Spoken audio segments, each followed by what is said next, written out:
이 IT 인플루언서 블로그 같은 경우는 제가 운영을 하다가 중간에 회사를 다니면서 멈춘 상태였고, 2달 전부터 다시 활성화를 시키기 위해서 포팅을 한 블로그입니다. 이 블로그 같은 경우는 현재 블로그 지수를 높이고 이제 협찬 같은 이런 원고료 수익을 얻기 위해서 그 부분을 좀 더 주력으로 하고 있고요.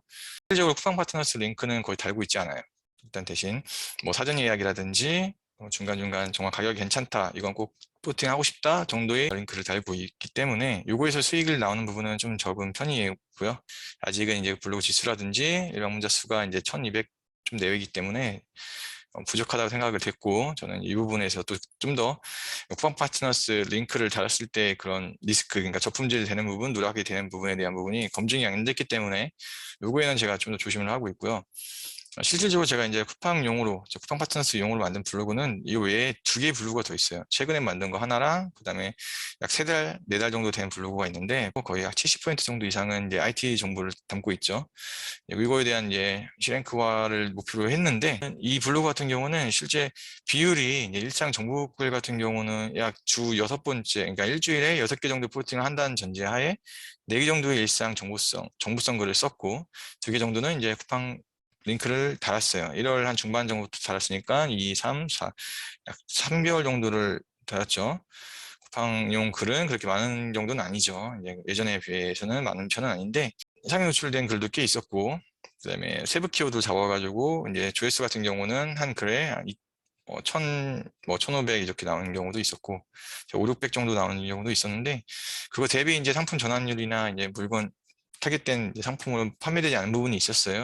이 부분에서 제가 정보성 글을 나열식으로만 일단 글을 썼던 부분들과 이제 후기성 글이냐 아니냐에 대해서는 뭐 어떤 게 효율이 높냐 아니냐도 이야기가 있지만, 그 부분을 이제 배제하더라도 제가 이제 카피라이팅 하는 그 글 쓰는 부분, 이제 상품을 카피라이팅 하는 부분은 이제 많은 경험이 없었기 때문에 이 부분에 좀 미비한 부분이 있었고, 후킹, 마찬가지죠. 이것도 후킹을 클로즈업 하는 부분이 좀 부족했던 부분도 있었고, 최종적으로 이제 그 링크를 정확히 좀 더 눈에 보이게 할 수 있는 부분들, 그에 대한 명분을 정확하게 이제 상품을 구매해야 되는 명분, 그다음에 가격대에 대한 부분, 경쟁 부분까지, 상품 소싱이죠. 소싱은 직접 하는 건 아니지만 좋은 상품을 쿠팡 파트너스 링크를 다는 부분까지 종합적으로 봤을 때 이런 부분에 대해서 좀 더 보완이 필요하다는 생각이 들었어요.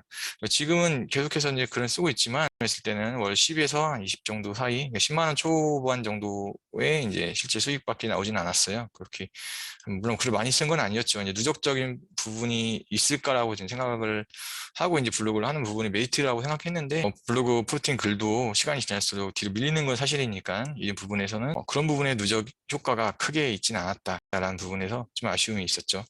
이 부분에서는 이제 좀 더 세부 키워드를 담거나 롱테일 키워드로 이제 나만의 키워드를 잡아서 했을 경우는 이제 누적에 대한 부분이 효과가 있겠지만, 우선은 저는 그렇게는 하지는 않고 있어요.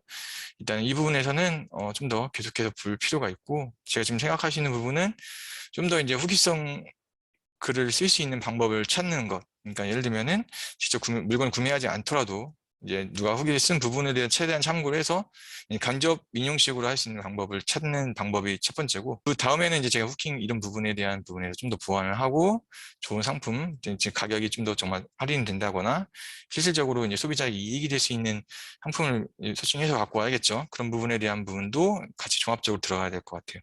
그리고 파트너스 글을 쓰는 게 제가 일주일 2번 정도밖에 안 쓰고 있으니까, 이걸 개수를 좀 늘려서 이 부분을 이제 좀 방어적으로 했다면은 이제 좀 더 공격적으로 한 부분을 테스트해 볼 생각입니다. 세 번째로는 최근에 제가 개설을 한 블로그가 있어요.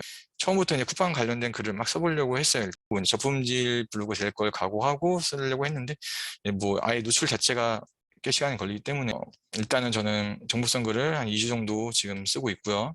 쿠팡용 글은 이제 다음 주부터 이제 계속해서 써볼 생각입니다. 이 관련해서는 이제 저품질 관리 이제 블로그 될 각오를 하고 이제 글을 쓰는데, 대신 이전과 좀 다른 점은, 예전에 제가 했을 때는 이제 아예 공격성을 하루에 이제 쿠팡용 글만 여러 개 쓰고 했었죠. 링크 같은 경우도 변환을 하거나 아예 리다이렉션 같은 경우도 해가지고 직접 연결을 한 경우도 있고, 뭐 이미지 숨기거나 이런 방법이 있었지만, 이번에는 좀 더 다른 부분에 좀 보완해서 제가 한번 테스트 해보려고 합니다. 이미지 자체와 이제 링크도 숨기는 부분을 한번 적용해보고, 대신 이제 쿠팡 관련된 글은 계속해서 쓰면서 일상 글과 섞어 쓰는 것이 아니라 그 관련된 글만 쓰면서 얼마큼 되는지 이 부분에 대해서는 테스트를 해볼 생각입니다. 일단 최종적으로 이 세 개의 블로그를 지금 운영했을 때 약 3달, 4달 정도 됐는데 3, 4개월 정도 됐죠. 이제 4개월 정도가 된 상황에서 실제 생각한 것만큼의 수익이 많이 나온 건 아니었던 것 같아요. 그 부분에서는 좀 시행착오를 겪었지만 그래도 블로그 같은 경우는 일단 성장형으로 키워가면서 레벨을 높이면서 이거에 대한 경쟁을 가졌을 때는 경쟁력이 있다고 저는 보여지고요. 나머지 이제 2개의 블로그 같은 경우는 이제 중간형이죠. 하나는 이제 쿠팡용 글과 일반 일상글 믹스하면서 쓰는 부분들을 좀 더 공격적으로 쓴 부분. 세 번째는 이제 아예 쿠팡용 글만 쓰는 부분. 품질 블로그로 되지 않고 효율을 볼 수 있느냐도 이제 관건인데 이 부분에 대해서는 지금 종합적으로 계속 진행을 하고 할 생각입니다. 지금 이제 대신 이제 상품 같은 경우도 이제 고가로 했을 때 아무래도 이익이 남는 건 맞고 하나를 팔더라도 좀 더 수익이 남기 때문에 그 부분으로 가는 건 맞는데 실질적으로 그 부분에서는 이제 경쟁이 지금 많이 지금 치열해졌어요. 이제 블로그 같은 경우는 예를 들면 이제 인플루언스 블로그, IT 블로그 같은 경우 하루에 뭐 3만 명, 2만 명, 뭐 10만 명 넘는 블로그조차도 이제 쿠팡 파트너스로 예전에는 저품질에 대한 이제 우려 때문에 하지 않았던 그 블로그들도 이제는 넘어온 상태죠. 그 사실 거의 독식하고 있다고 보면 될 것 같아요. 그 외에 나머지 이제 블로그들이 이제 세부 키워드를 잡는 건데 세부 키워드조차도 이제 지수가 높은 블로그들이 차지하고 있는 상황이기 때문에 이 부분에서는 또 새로운 전략이 필요할 것 같습니다. 그 중에 하나가 이제 중저가 IT 상품을 구매한다든지 IT 상품이 아닌 다른 고가의 물품에 좀 더 눈을 돌린다든지 어쨌든 지금 파이 나눠 먹기가 아니라 좀 새로운 부분을 좀 개척해서 그 상품 부분에서 좀 소싱해서 들어가는 방법을 좀 해볼 필요가 있을 것 같아요. 그 다음으로 하시는 거는 이제 후기성으로 이제 글을 내가 작성을 하되 저는 이제 그런 부분이 아닌 이제 간접 인용 방식을 아까 말한 것처럼 간접 인용 방식을 사용하든지 아니면 이제 중저가나 이제 아니면 생필품을 좀 더 방리대매를 팔 수 있는 방법을 좀 전략적으로 들어가서 이제 그렇게 진행 방법.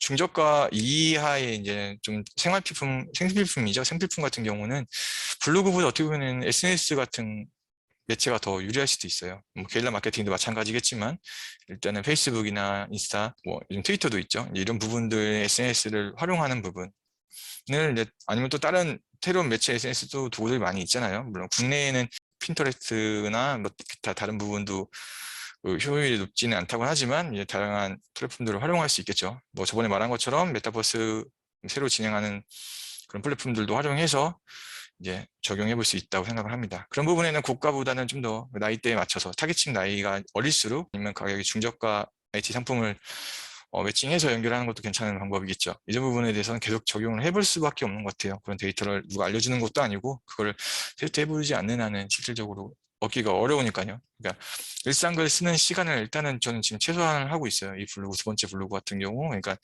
믹스하고 있는 블로그는 이제 하루 그 일상 정보글은 이제 30분 내외로 쓰려고 노력을 하고 있고요. 그게 이제 쿠팡 관련된 링크가 들어가는 거는 좀 더 정성껏 쓸 생각입니다. 종합적으로 지금 에드포스 수익을 비롯해서 저희 블로그들로만 물론 다른 치스토리드 블로그도 운영하고 있지만 그걸 배제하고 이 블로그만 봤을 때 지금 수익을 내고 있는 부분은 3개월 정도 뭐 평균 됐다고 했을 때 3, 4개월 됐죠. 됐을 때 에드포스 수익은 IT 블로그와 그 아까 아니 IT 인플루언스 블로그와 일반 IT 블로그를 합쳤을 때 하루 평균 3,000원, 그 다음에 많이 나올 때 6, 7,000원 나올 때도 있지만 지금 3,000원 정도 내외라고 보면 돼요. 뭐 많은 편은 아니지만 일단은 이렇게 계속 누적이 된다는 부분은 좀 장점인 것 같아요. 그리고 쿠팡 수익 같은 경우, 즉 쿠팡 파트너스 링크 달았을 때의 수익은 실질적으로 좀 미비한 편이죠. 지금 생각보다 많이 나오지 않은 상태이기 때문에 저도 이 부분에서 고민을 많이 했는데요. 일단은 IT 인플루언스 블로그 즉 좀 약간 그 부분은 계속해서 이제 누적식으로 가고 이제 쿠팡 링크가 아닌 좀 더 원고료나 다른 대행 부분을 통해서 가질 수 있는 수익을 만들자. 이가 우선 제 생각이고요. 다른 블로그를 통해서 어느 정도 이제 검증이 됐을 때 쿠팡 링크를 그 적용해 보겠다는 부분이 이제 2번째 제 계획입니다. 원고료는 평균 만약에 받는다면은 예전에 과거했던 부분과 다른 마케터들이 일단 IT 블로그로 사실 평균을 냈을 때 한 10만 원 내외로 받고 있거든요. 글 하나당. 일단 5만 원, 뭐 10만 원, 좀 더 레벨 높은 블로그 같은 경우는 뭐 15만 원, 20만 원 받는 경우도 있겠지만 일단 저는 10만 원씩 받고선 진행을 해보고 월 수익이 어느 정도 됐는지 한번 계속해서 진행을 해볼 생각입니다. 지금 주력으로 삼고 있는 거는 사실 IT 인플루언서 블로그이긴 하지만 쿠팡 파트너스에 대해서 저품질 방어할 수 있는 부분을 공부를 했거든요. 그 테스트도 어느 정도 됐고, 대신 이제 이거 전환이나 이런 부분에 있어서 판매가 잘 너무 저조해서 이 부분에 대해서는 고민을 좀 더 해봐야 될 것 같습니다. 일단 이 부분에 계속 테스트 해보고 그 결과에 대해서는 제가 유튜브에 계속해서 이 영상으로 제가 공유를 해보도록 하겠습니다.